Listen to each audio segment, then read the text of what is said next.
Episode 7 की शुरुआत होती है। टीचर आखिरकार सी चैन का नाम अनाउंस करता है। क्यांगडी सी चैन के पास आकर हंसते हुए बोलता है, बच्चे तुम्हें अपनी रूम की ग्लोरी बचानी होगी। ये मत कहना कि तुम भी अपने बाकी टीममेट की तरह ई रैंक लोअर टियर लेकर आओगे। अगर ऐसा हुआ तो तुम्हारी पूरी टीम ई रैंक लोअर और मिड टियर पर ही रह जाएगी। ये सोचने में ही कितना शर्मनाक लगता है। वहाँ खड़े बाकी लोग भी सी चैन और उसके दोस्तों का मजाक उड़ाने लगते हैं। यह तो हमारे स्कूल का सबसे बड़ा मजाक है। मुझे तो लगता है इन्हें ग्रेजुएशन कॉम्बैक्ट एग्जाम में पार्टिसिपेट ही नहीं करना चाहिए, वरना बस अपना ही मजाक बनवाएंगे। यह सुनकर मालाओं को गुस्सा आ जाता है और वो चिल्लाता है, बस इंतजार करो, सी चैन तुम सबका मुंह बंद कर देगा। सी चैन गेट तक पहुंच जाता है। शेंगयू उसे देखकर कहता है, मुझे लगता है सी चैन काफी गुस्से में है। सी चैन डीमन कोर के पास पहुंच जाता है। उसका चेहरा बेहद सीरियस है। वो हमें बताता है कि इस एरा में अगर कोई अवेकनर अपना फ्यूचर सिक्योर करना चाहता है तो उसके लिए सबसे अच्छा रास्ता है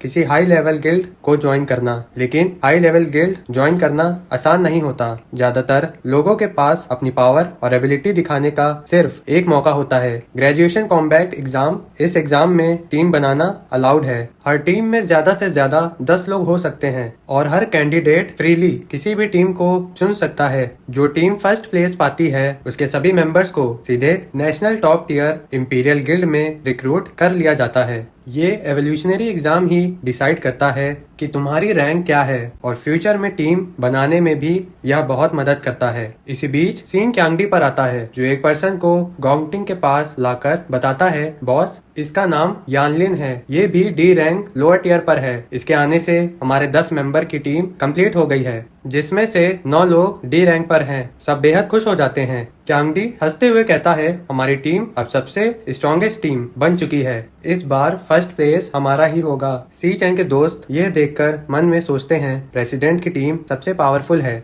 MVP भी वही बनेंगे। हमारी टीम तो सबसे कमजोर है, जीतने के तो कोई चांस ही नहीं, बस सरवाइव कर जाए तो बहुत है। मालोंग स्क्रीन की तरफ देखकर पूछता है, सी चैन का रिजल्ट अब तक क्यों नहीं आया? स्क्रीन पर कोई हलचल नहीं है, आखिर अंदर हो क्या रहा है? सी चैन का रिजल्ट अभी तक नहीं आया देखकर लोग हंसते हुए वहाँ से जाने लगते हैं। पक्का सी चैन का रिजल्ट सबसे कमजोर आएगा, शायद इसलिए अपना रिजल्ट चेक करने की हिम्मत नहीं दिखा पा रहा। क्यांगडी गोंगटिंग से कहता है, बॉस बाकी बचे सभी लोग बेकार हैं, हमें किसी का इंतजार करने की जरूरत नहीं है, चलो पार्टी करने चलते हैं। गोंगटिंग टीम को बुलाने के लिए कहता है। तभी अचानक सी चैन का रिजल्ट आता है, डी रैंक अपर टियर। सबके मुंह खुले रह जाते हैं। मालोंग चिल्लाता है, देखो सी चैन डी रैंक अपर टियर पर है, मैंने कहा था ना वो सबसे पावरफुल है। सी चैन ने बिल्कुल भी डिसअपॉइंट नहीं किया। क्यांगडी हैरान होकर चिल्लाता है, यह कैसे हो सकता है? यह डी रैंक अपर टियर पर कैसे पहुंच सकता है? अंदर डीमन कोर से पसीना छूट रहा है। नोटिफिकेशन आती है कि एवोल्यूशनरी रैंक डी रैंक अपर टियर है, लेकिन डीमन कोर अनस्टेबल स्टेट में जा चुका है, जिससे रिजल्ट सही डिटेक्ट नहीं हो पा रहा है। सी चैन अपने स्टेटस देखकर मन में सोचता है, मैंने अभी सिर्फ अपनी ऑर्डिनरी फिजिकल बॉडी की स्ट्रेंथ चेक की थी, कोई क्लास स्विच नहीं की, मतलब मेरे लेवल 10 की स्ट्रेंथ ही डी रैंक अपर टियर के बराबर है। यह सोचकर वो सीधे वुल्फ किंग क्लास में स्विच कर लेता है। अभी मेरे पास 3 क्लास हैं, इनमें सबसे कमजोर वुल्फ किंग है, देखते हैं इसकी स्ट्रेंथ क्या है। बाहर रिजल्ट फिर से चेंज होने लगता है। अब सी चैन की स्ट्रेंथ सी रैंक मिडिल टियर दिखा रही है। सब हैरान रह जाते हैं। मालोंग चिल्लाता है, यह क्या हो रहा है? सी चैन की रैंक फिर बदल गई। गोंगटिंग भी हैरान रह जाता है। क्यांगडी बोलता है, क्या ये सी रैंक पर है? नहीं, ये बकवास है, ऐसा हो ही नहीं सकता, पक्का कुछ गड़बड़ है। वहाँ खड़े टीचर परेशान होकर कहते हैं, ये क्या हो रहा है? रैंक फिर बदल गई, कहीं इंटरनल सिस्टम में एरर तो नहीं? डीमन कोर की हालत बस से बदतर हो रही है। सी चैन परगेटरी राक्षसा क्लास में स्विच करते हुए सोचता है, मतलब मेरी बाकी दोनों क्लास सी रैंक से भी ऊपर की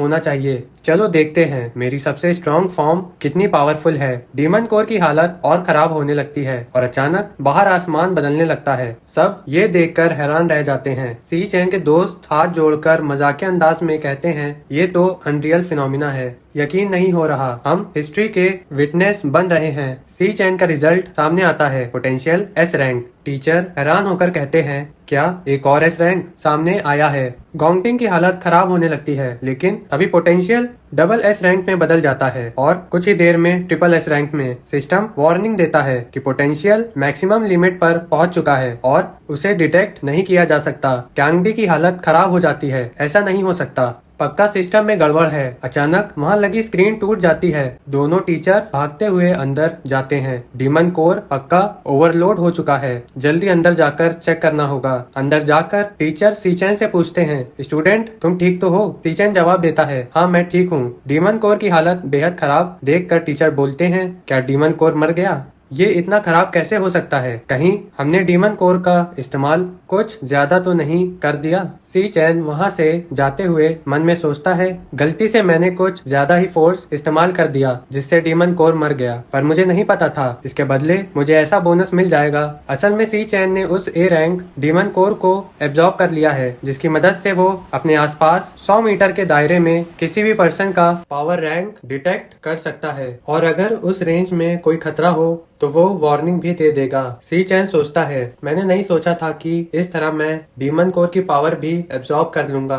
बाहर आकर सी चैन डीमन कोर की पावर एक्टिवेट करता है और सबकी स्ट्रेंथ चेक करने लगता है। वो कहता है, समझ गया, इससे मैं सबकी स्ट्रेंथ देख सकता हूँ, या तो सच में कमाल है। वो गॉन्गटिन की स्ट्रेंथ चेक करता है, सी रैंक मिड टियर। सी चैन सोचता है, तो गॉन्गटिन ने अपनी असली स्ट्रेंथ छुपा रखी थी, उसकी असली ताकत सी रैंक मिड टियर है। टीचर बाहर आकर अनाउंस करते हैं, दुख की बात है कि डीमन कोर ओवरफ्लो होने के कारण मारा गया है, इसलिए एवोल्यूशनरी को कुछ समय के लिए रोका जा रहा है। सी चैन के डाटा में भी एरर है, इसलिए ये डाटा हाई अथॉरिटी को भेजा जा रहा है। वही सी चैन का फाइनल रिजल्ट अनाउंस करेंगे। जल्द ही नया इक्विपमेंट तैयार किया जाएगा ताकि बचे हुए स्टूडेंट्स की भी अवेकनिंग कल हो सके। सी चैन के दोस्त दौड़कर उसके पास आते हैं। मालोंग हंसते हुए कहता है, मुझे कोई फर्क नहीं पड़ता डाटा सही है या गलत। सी चैन तुम सच में एक जीनियस हो। एक और दोस्त हंसते हुए पूछता है, सी चैन बताओ आज तुम क्या कहना चाहोगे? सी चैन फनी सा फेस बनाकर कहता है, सबसे पहले चलो अपने डॉर्म में चलते हैं। तभी क्यांगडी सी चैन के पास आकर ताना मारता है, मुझे पता था तुम्हारे जैसा पर्सन कभी सी रैंक तक नहीं पहुंच सकता, ना ही तुम्हारे अंदर एस रैंक पोटेंशियल हो सकता है। मुझे पहले से पता था,